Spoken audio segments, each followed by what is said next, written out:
Hi, everyone. I hope you're well. Rabbi Starr here. Tomorrow is the is a day marking commemorating the Holocaust, and I was just thinking about this week's Torah portion, which feels very relevant to talking about the Holocaust too, because um, the central message, I think, of the parasha is the fact that in subtle but perceptible ways, uh, Israelite history is changing once they leave Egypt. And God tells them pretty quickly um, that, well, now that you're free, you should no longer expect me to do everything for you. That being free means owning what you do, being accountable for what you do, and believing that what you do matters for yourselves, for yourselves, for your community, for the world. Um, that's what human dignity is. It's freedom and it's action.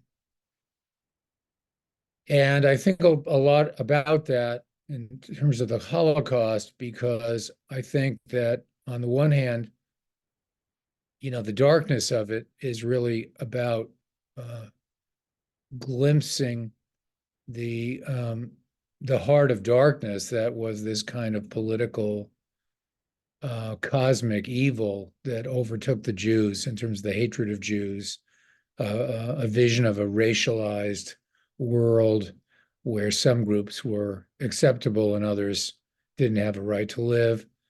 Uh, the kind of the evil genius of Hitler and his followers that allowed them to dehumanize and to try to destroy the Jewish people and to say that we didn't have a right to exist.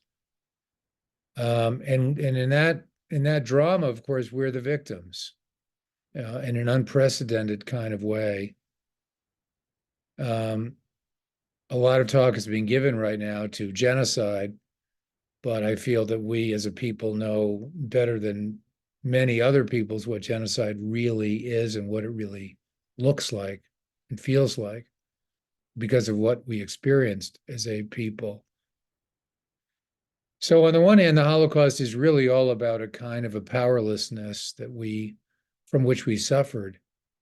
The fact that we lacked a state of our own, the fact that the world really didn't care about us in the most part, that with the exception of the thousands of righteous Gentiles who at great risk, personal risk to themselves and their families, they tried to do what they could in terms of hiding people, um, helping people however they could.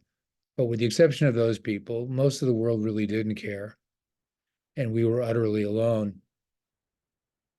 But that's the only part of the story of the Holocaust. The other part, I think, is very much in keeping with what God is telling Moshe and Israel in the wilderness, which is that even in the darkness, um, you have to find your power. You have to find your capacity. You have to find your will to try to make a difference, even if it feels tiny, minuscule, ultimately insignificant. And I think that the Holocaust, in that sense, is a much more complicated story in the sense that Jews, um, under circumstances of extreme peril and extreme deprivation, um, they tried to do what they could. Thousands of Jews took up arms against the Nazis. They fought with the partisans in Russia and Poland, these other countries. They joined the resistance. Um, they tried to do what they could. They also engaged in resistance in the ghettos. They tried to uh, um, maintain as normal a life as possible. They formed committees. They put on plays. They had newspapers.